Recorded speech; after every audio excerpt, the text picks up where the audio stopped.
Hi, I'm Dan Costa, editor-in-chief of PCMag.com, and welcome to Fast Forward, where we have an ongoing conversation about living in the future. We are here at 1776 in Washington, D.C. It looks like a co-working space, but there's a lot more going on here. And to talk to us about that is Peter Cherukuri.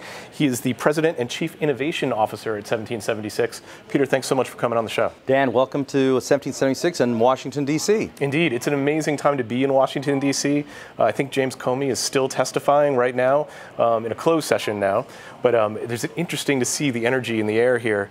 But let's talk about 1776. We're here in what appears to be a very cool co-working space that could have been lifted right out of downtown San Francisco and dropped into Washington, D.C.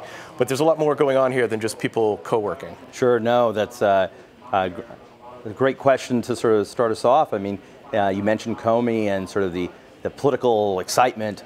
That backdrop is very critical to sort of the origins of 1776. The origins here in Washington was something that when you think about the startup ecosystem, there really isn't a lot of purposeful activity of how that ecosystem interacts with government. And what's happening right now, our insight 4 years ago, was that you really had to, there was a gap to really bridge between how startups who were trying to solve really complex challenges understood the role that technology was doing in terms of disrupting highly regulated sectors of healthcare, defense, energy. They never thought of it as being a regulated sector. What does that even mean to a startup? What does it even mean to sort of how they think about their success? And there wasn't sort of a convening place for them to understand the role that government actually plays. That's not just a barrier to their success, but could be a partner. It could be an opportunity for them to be a customer or an investor. Our business at the end of the day when we started, and the walls surrounding us, is to create a physical place where government, startups, industry, institutions could convene together to solve complex challenges. And so our business here, that we're here in our sort of original campus in Washington, D.C., has expanded to other locations. But the thing that you're sensing is that there is a little bit more that we're sort of working on than just a co-working space. So, and there's a membership model where you can join at a variety of different levels, and with that membership you get access to something called Union. Sure. Do you want to explain a little bit about what Union is and what comes with that? One of the things that we looked at, the thesis around sort of this idea of regulatory hacking, of the idea that you could really empower startups to understand the role that they have to play in disrupting, enabling new technologies to sort of come to industries that are highly regulated, was that thesis was original for us 4 years ago here in Washington, but it spread like wildfire. It's now a global thesis with different terminology, but the relationship that startups have to sort of solve complex challenges is something that communities around the world are trying to do, startup hubs are trying to do. So we created a software platform that first helped us manage these physical campuses that we have here in Washington and in Brooklyn and in Dubai. But then that thing that we were solving for was universal to other incubators, other hubs. And so what we focus on primarily now as a company is how this software platform, Union, is creating a global network of the startup ecosystem to sort of create, hopefully, a network effect of success of helping startups who are solving complex challenges not be limited to the geographic limitations in their area. They're not limited to sort of their networks of peers and investors that are in a certain radius. They now can connect to other resources around the world. And this idea of startups running into regulatory issues, it's very endemic. You know, Steve Case talked about it in the third wave, that this new wave of entrepreneurs, the Airbnbs, the Ubers, are launching in Silicon Valley. They've got great business models, but then when they go out and they hit the road, they encounter local regulators. They encounter, not just federal regulators, but the state regulations, the local regulations. All of a sudden, they need to have a relationship with city councils in order to get approval to actually sell their product.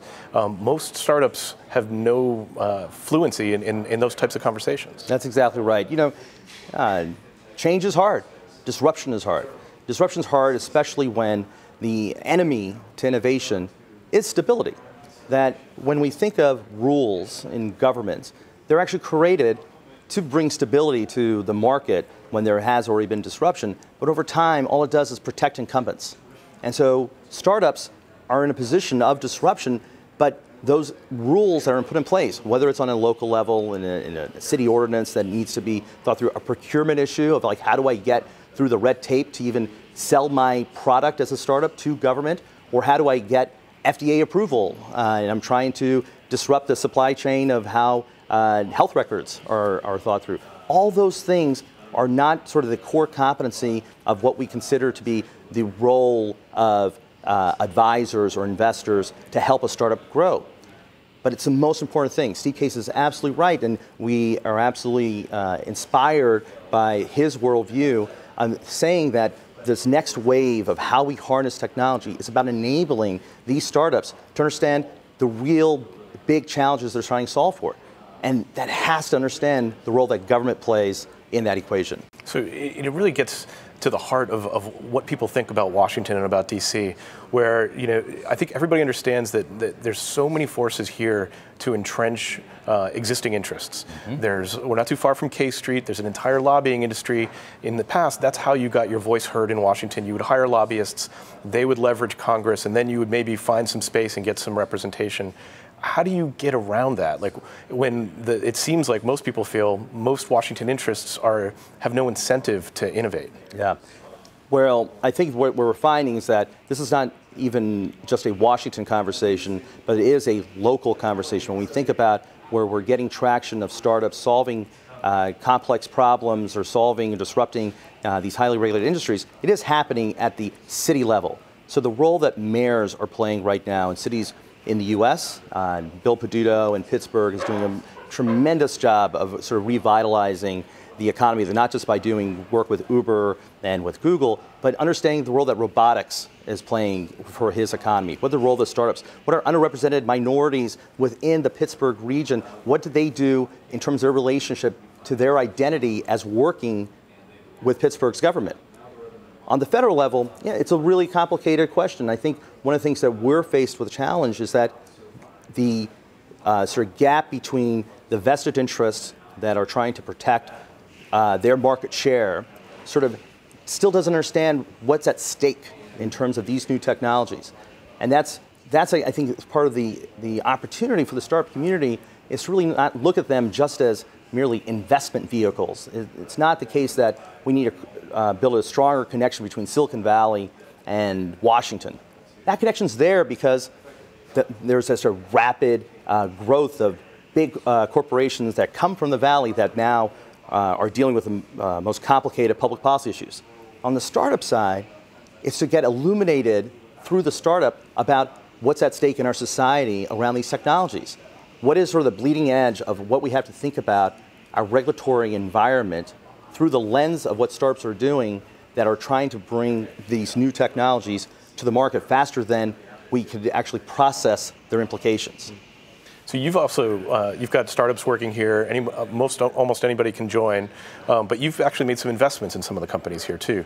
Can you give some examples of like some of the things you are really excited about? Sure. The thesis for 1776 started again from thinking about this idea of regulatory hacking and how our role here in Washington played to help those startups. It evolved to sort of experiment a couple things. We have a fund that we've deployed capital through, and those startups that we deployed came from understanding how to globalize that thesis. So we do a program called Challenge Cup where we're in our fourth year of creating sort of a global competition, almost like a March Madness style of startups around the world, 75 different cities that compete against this idea of who is doing the most in a variety of industry verticals. One of those startups that then we invested in is called Twiga. And Twiga is a Kenyan-based startup that really thought through the supply chain of fresh produce.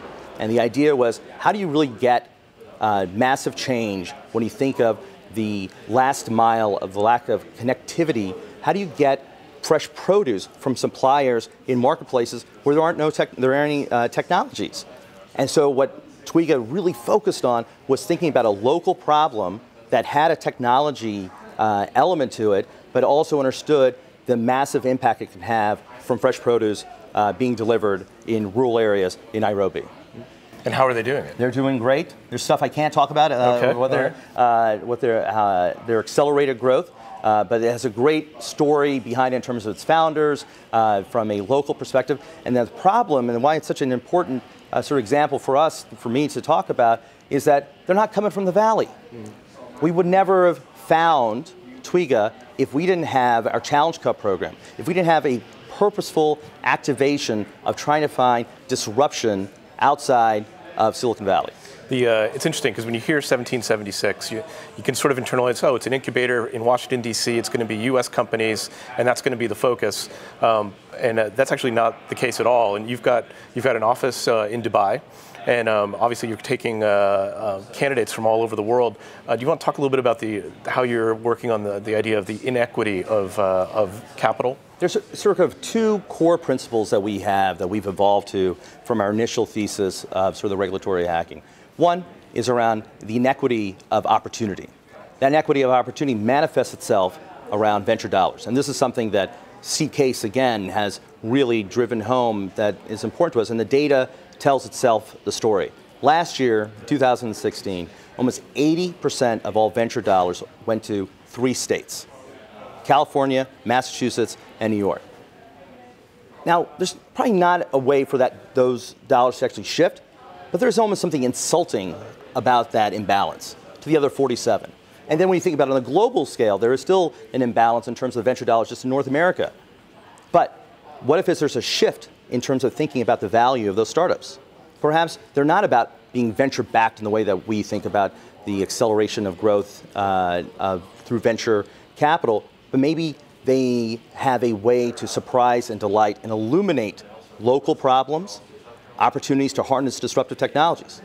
Which goes to our second principle, which is that there is a stack of disruptive technologies right now globally that are changing the way we live. One of the lines that I think that's one of my favorites said, we're going faster than ever from science fiction to science fact, than our moral and our economic processing power can comprehend. That's something that Walter Isaacson really sort of has been nailing down, that we have to understand the unique opportunity we're in.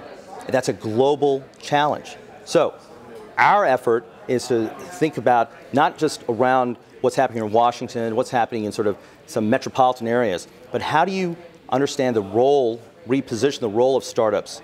How do you reposition the role that venture dollars can have? How do you reposition and harness new technologies and show how startups are the best and first line attack in order to illuminate their applications to really complex problems?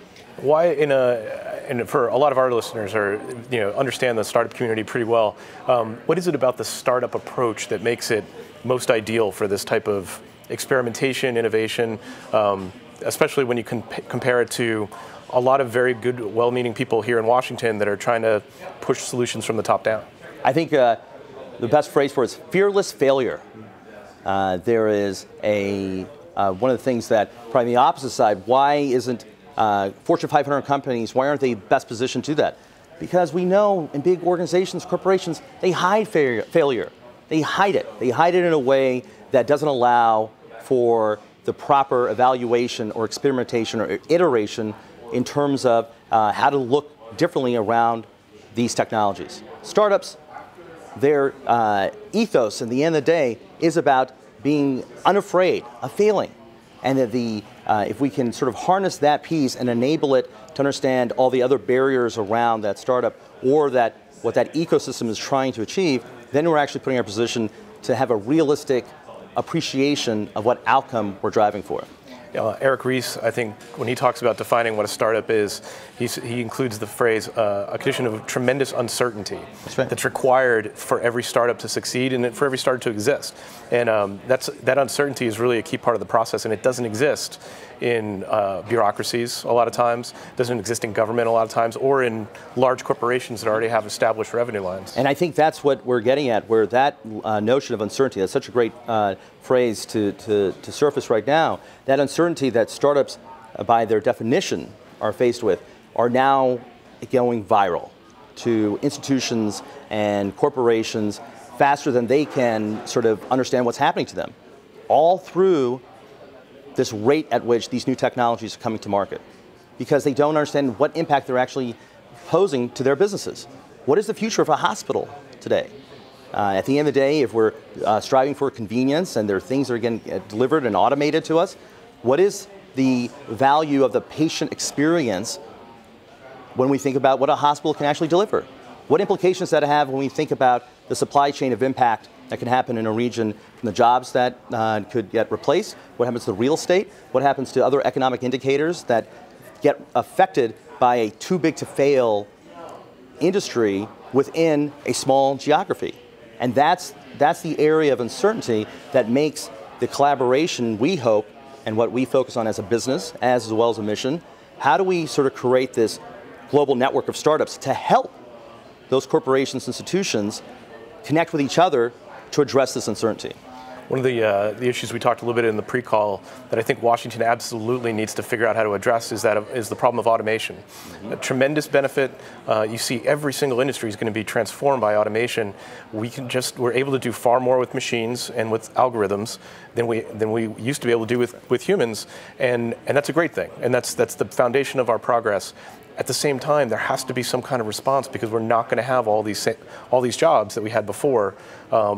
And yet, when I look at the politic, I see no appetite or even very little understanding of the challenge that this presents to us. You know, I think that's changing, that appetite, out of necessity. That you're absolutely correct that there is a inherent soul, especially here in America, of discovery, and that has led all of our innovation and success as a country, as a society. Yet, there are moral implications, trade-offs that we need to start thinking about when we think about something like automation. I grew up in southern West Virginia in a small little coal mining town called Williamston, West Virginia. It was the heart of the billion-dollar coal field. And those coal miners, those jobs aren't coming back, but the people are still there. What's going to happen to the truck drivers, number one job that we have in our country, number one employee? When of course, we're talking about autonomous vehicles, and Elon Musk is focused on rolling those out within the next 10 years. But that has massive implications about what we think about what's a job now, what's a future truck driver. It's not binary, and sometimes we're having binary conversations. Why it's forcing a Washington conversation, a political conversation, because those groups, whether it's the American Trucking Association, National Auto Dealers Association, these are groups that are pillars of our community in Washington power when we think about advocacy. Those groups have to rethink what their value proposition is if those jobs have any delta in terms of whether they increase or decrease or shift. What skill sets are we going to be providing to these jobs? What's the impact from a political capital perspective for members of Congress? What's the impact from a political donation perspective? What's the impact from a CEO making a determination whether or not they're incentivized from a tax perspective to keep their business in a certain region because of the impact of automation? There are so many butterfly effects for these new technologies that there's people starting to have that conversation. What keeps me up at night is we're still forgetting the impact of people that I grew up with in Williamston, West Virginia. We're forgetting sort of the role that the local community has to sort of think of itself as a company town. And what our experiment here, the thing that we really believe in, is that the startup hub in a region that is not, again, Silicon Valley or Silicon Alley or wherever it might be, the startup hub gives a fresh lens into the soul of their community. If they're local, they're homebred, that talent that comes there and says, I want to build a startup here. I want to build a startup here in Columbus, Ohio, because I'm committed to this community. We have to double down on that. We have to double down and empower that so that those communities can thrive, so other industries can come in there, so that political capital can sort of be wielded to sort of help that community thrive.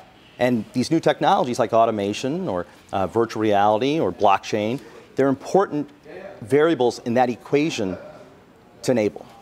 So what's the barrier to making that happen, to having those startups? And I think we also have to broaden the definition of startup, because I think in Columbus, you may have different types of startups that would come out than the startups that would come out of Washington, D.C., and that's probably a good thing. But what are the barriers to having that nation of startups that Steve writes about and that you're trying to foster here? Well, I guess the other thing that, the headline of that is that I don't think we have enough time to probably list all of them, and I probably wouldn't be as comprehensive as I should be. This is a digital recording. We're not going to run out of tape. You know, the heart of it, it's about alignment of incentives. We have to figure out how to bring incentive alignment behind disparate groups that right now don't talk to each other. For example, when we're having this conversation and we're talking about, let's say, a Columbus, Ohio, or a Pittsburgh, and when they're classically thought through as a startup, they often, in some other markets besides Columbus and Pittsburgh, which have really robust startup ecosystems, they're not talking to the mayor. They're not talking to corporations in their region. But in Columbus and Pittsburgh, it's happening. Why? Because there's a commitment, a holistic commitment to the region of understanding the role that startups can play to the motivations from a political capital perspective, a mission perspective, from a corporation incentive perspective, as well as from a talent, I'm getting resources, I'm getting supported in this community. So what we really need to try to figure out to spread like wildfire is show how everyone gains from building a robust startup ecosystem within their community, not because they're a real estate play as a hub, not because it's going to create in itself massive wealth as to create an incubator in one region, but sort of the network effect of creating alignment of incentives behind all the groups that exist in that market, so that you can actually show to the corporation that has been headquartered there for a while, that it's keeping them up at night, there's a way to tap into startups to become their R&D arm. Maybe it's not about that startup, getting a Series A, a Series B, Series C, but it's about that startup doing a pilot with that corporation. Maybe the mayor has a role to play in enabling a certain set of underrepresented startups. Maybe funding that might happen. So if we can somehow use the local successes that so many communities and so many incubators and hubs are doing and show the commonality that's happening, and then our role is that bring them on a single network, then we might have a chance for success in the long run. You've mentioned mayors, the importance of mayors a couple of times. And it seems like that's a trend and a theme that I've encountered a number of times over my talks, that the federal government, kind of a mess. State government, still pretty political. Local government, it can be very small-minded, but the power of mayors to really look holistically, integrate, bring lots of people to the table, think about the tax base, but also think about the voters, think about the environment, and make those trade-offs. It seems like the mayors are more important than they've ever been.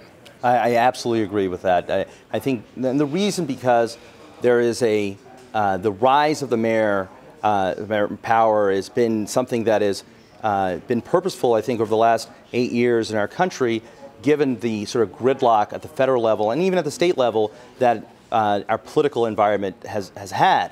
And we still need to get things done. And then there's a rising crop of mayors across our country who are part of that fight to keep talent in their community, their homegrown talent. Bill Peduto, he's a Pittsburgh native and born and raised there. And he has a commitment to that community. And so when you have that grassroots approach and a commitment to sort of get things done, and against the backdrop of sort of political red tape, then you're actually seeing some things accomplished. I want to get your thoughts on the gig economy. The New Yorker had a great article a couple of weeks ago about the end of the gig economy and sort of its discontents. A lot of anecdotes from New York City about people who are trying to, eke out a living using, various an assemblage of gig jobs. At the same time, we're in a co-working space right now. I suspect a lot of the people in this space are working gigs, are getting 1099s, and are part-time employees.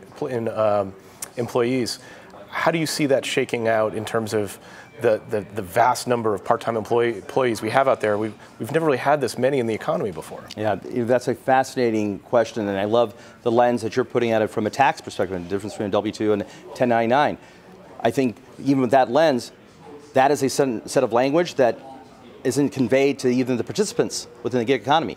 And I'm saying that because there's an education gap that I think we need to create some programming and some intelligence around. Yes, the New Yorker may have done that story, and I've read enough books, and there's great Davos talks and TED Talks about this, but there's still ivory tower BS that happens around this notion, because at the end of the day, the value of the gig economy is in the empowerment of the individual's relationship to time. And The problem is, for all of us, flaws that we have, that's why we have technologies trying to help with us, even in the analog days, is we're terrible at how we manage our time. And what incentives are there and structures to sort of reimagine what does it mean to have a job? What does a 40-hour work week mean? All those structures are really big thoughts that there's no program out there, initiative to really educate those participants. So we have sort of two ends of the spectrum. We have people that are participating right now, building the airplane and flying at the same time. We have people in the economy right now. But then what's the role of universities should play right now to create sort of a reimagination of the outcome of their degree? Maybe it's not a linear approach. Maybe it's a diversified approach in terms of how they think about ownership of their time, whether it's ownership of their home, ownership of their car, or to create maximum output from a revenue perspective. So I think there's not a clear answer. Again, this is a great tension point that we're happening right now, but there's institutions that could be talking about it, that could actually bring, they're incentivized, if we framed it up the way, to sort of take action, but I don't know whether or not there's a clear path to it for us to get that done. Yeah, and the fascinating thing for me is because I just observe these things. I don't have to have solutions. Just ask other people to provide solutions. But just in the observation, being in DC here, our cameraman was taking got to town yesterday and he needed to get to the hotel. He was thinking about taking mass transit. It was going to cost him $4. Mm-hmm. He looked at an Uber pool. It was going to cost him $2.50 to take an Uber pool, and it would have gotten him there faster. Mm-hmm. So Uber pool was just a more efficient way to get where he needed to go than even mass transportation. And the fascinating thing is on some of the signs around, on the big digital billboards, it'll tell you how far away an Uber car is. That's right. To come and pick you up, which I've never seen before.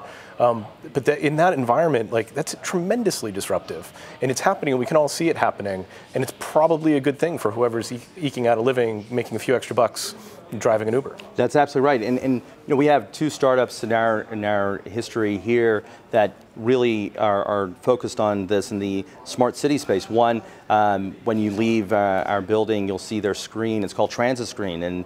And Transit Screen's mission is to what is the dashboard of data that can be visualized in the lobby of a building to help that person, that commuter, make the right decisions. And the idea that of course, that information can also be in that person's phone, but what's the role of the building? What's the role of the landlord? What's the role of other stakeholders who want to use their space differently to sort of increase the chances of proper decision making? And Transit Screens is doing really, really well with that value proposition of empowerment of information data to help people understand how to spend their time. Another one, Ride Scout, is one of our early investments that we made, and Ride Scout had that view that you just talked about before, which is like, how do I have complete information to make a decision from going from point A to point B? And they focused on taking all of the fire hoses they could between Uber and everything that was open at that time, and then triangulate that with data around public transit times, and so that if you want to go from point A to point B, here are your best options. It got acquired by Daimler, Ride Scout, about 3 years ago, and they're doing really well, and that's all part of Daimler's bringing that type of technology empowerment into car-to-goes as well as into Daimler vehicles. But those, the reason I mentioned those is there's no incentive for a large corporation to do just that type of product. A startup can. And if the startup can actually think about the supply chain that they're actually disrupting and isolate their product or service or company and how it addresses that really, really well, then there's an opportunity for that corporation to see value into that startup and bring them into the fold. I also think if we can go that extra step and those startups create those products, create those solutions, and then loop in the local government, because that's data and information and a solution that the mayor of Washington, D.C. would probably love to have access to and love to do city planning using that data. And that's where that partnership could really create the smart cities of tomorrow. Yeah, and that's exactly right, and that role of government is so important. And even when there's public-private partnerships that affect our supply chain. For example, just today I just had a wonderful meeting with the Chief Innovation Officer of the Port of Virginia. And ports according to the World Economic Forum, and I think this might be true. Ports are sort of the untapped resource to actually get that, whether it's Steve Case's third wave or what World Economic Forum calls sort of the fourth wave of deindustrialization. It's important to see that, I appreciate the role that government plays about not just about port technology and getting goods and services from point A to point B, but the impact that it makes to us as consumers. We don't really understand that. And so what's the education level and sort of the storytelling that needs to happen around and to get the incentive structures the right way about ports and sort of where their intention right now in terms of how we think about goods and services getting delivered. All right, we could do this all day. I want to get to my closing questions and respect your time. I think you've touched on a couple of things, but what do you see, what technological trend most concerns you in the future? What keeps you up at night? You know, what keeps me up at night about the technology trend is less than, it's not just about a specific technology, but I'm really concerned about this trend of technologists themselves being ivory towers. One of the concerns that, as my own view of this, like we've traded sort of the elitism of the lab coat for the hoodie. And there's a notion of sort of focusing on only those developers and engineers that come from certain parts of the world that then doesn't allow for a certain amount of democratization of the value of that technology to other parts of society. And if we continue to that notion of ivory tower, only the people out of Stanford are going to be really thinking through the future of AI, and then that creates sort of the domino effect only in that region, then we're not truly trying to understand the democratization that needs to happen in the technology of all supply chains of innovators, entrepreneurs, but also political leaders. And if we don't sort of combat that trend, because the trend right now is still more separation, more elitism, then we're going to have a real problem as a society. Yeah, and we see it reflected in our politics too, where there are fundamental misunderstandings because we are living in different bubbles, and that's just one of many. I don't know if you would agree, but my own view is that the rise of global nationalism and sort of the anti-globalization absolutely has a role as a relationship to new technologies. And that we haven't been able to understand how the technologies allow for businesses to make decisions that leads to making decisions about shareholder value or tax structures have implications, or even the technologies right now that has implications for local communities. Those local communities then say, like, well, why are these jobs going away? Why are other people taking these jobs? And then that sort of rises up a certain sense of nationalism. There's absolutely a direct connection between this new technologies conversation as well as a sort of rise of nationalism that we have to appreciate where we are right now. I was in Paris last year and I needed to get to the airport, and it happened to be a day that the taxi drivers were on strike. And there was no way to get to the airport. We had to call a guy who knew a guy, and then when we went to the airport, there was actually a motorcycle driver that was scouting the roads ahead of us to make sure there were no other taxi drivers that would have seen us getting dropped off. And that's absolutely a disruption and a change in the social contract. And it's technology driven, but it spills out into politics and manifests in all sorts of different ways. And so what keeps me up at night, just what you just said, a great example, is that we're having this conversation right now, and I'm sure there are plenty of academics and salon dinners that are going to be here tonight and other places where the excitement of that insight is all that happens. And what I haven't figured out, what our role here at 1776, or even my role as a storyteller, is how do you get that to spread like wildfire, to understand the sensitivities and tensions that exist in these cases that absolutely have emotional impact in terms of us understanding what's happening with these new technologies. All right, let's go a little more positive now. What are you most optimistic about? What gets you super excited about the future? What gets me super excited about the future is the role that our arts and our creativity, our creative class, are going to be emboldened by these new technologies. I was recently, and it changed my life, I think, because I can't stop thinking about it. I was at this exhibit at the Guggenheim, and it was an exhibit where it's hard to describe, and I'll share it with your readers if they like, but it's an exhibit where a robotic arm is swinging away larger than life in a glass encased contraption and sweeping up what looks like blood. The first look at it was, oh my gosh, this is a meditation on the robots have taken over. But that's not what it was. It was sweeping up blood, but keeping this liquid that looks like blood in a certain circumference. It was a meditation on border control policy. And it was the algorithm that was put into this robot was trying to just tirelessly, effortlessly, just irrationally try to keep everything in this confined period. But it kept on spreading out. Just like when we think about immigration and border control policies, it's a sort of an effort in futility. So what I'm so excited about, like, how can we use these new technologies to sort of offer illumination and inspiration in our arts, because that's what the arts are supposed to do. Very good. You went with the art route. We should do a whole show on just technology and the arts later on. So tell me, in terms of things that inspire you, is there a product or a service or a gadget that you use every day that's transformed your life? Yeah, you know, I'm of the, I don't know if I do it on purpose, if everything's going digital, I go analog.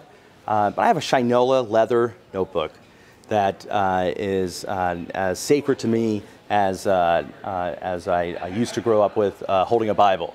And I'm disciplined in what I use, what I put in that. I'm disciplined of what I take out, which is some things are very rare. And the reason I want to do that is because there's still a value of the craftsmanship of the product. There's still a value of the story it tells in Detroit, of course, and Shinola. But then in terms of the discipline that it gives me in terms of what I put in it and my own thoughts, that's been very helpful for me to think through things. So almost the anti-Evernote. The anti-Evernote. Evernote can be a searchable index of everything you've ever written, but harnessing and curating a few things, important things, is almost more important. That's absolutely correct. And you see a lot of that return, that craving for craftsmanship and authenticity in a lot of products. Interesting choice. So if people want to know more about 1776 and you in particular, how can they find you online? Yeah, it's very easy. 1776.vc is our website. And you can always reach me at peter@1776.vc. And if you could spell my name, you can Google me and probably find me in any of the social channels. Very good. It's not that hard to spell. I think they'll figure it out. Oh, good. Thanks so much for doing this. I appreciate it. Thank you so much for coming here, and I look forward to the next conversation. Indeed. That's Fast Forward for today. I want to thank you all for joining us. We're going to have a brand new episode next week. Remember, you can get back episodes of this show on iTunes, on Google Play, on all the places you can get podcasts for free. Thanks for joining us today. I'll see you in the future.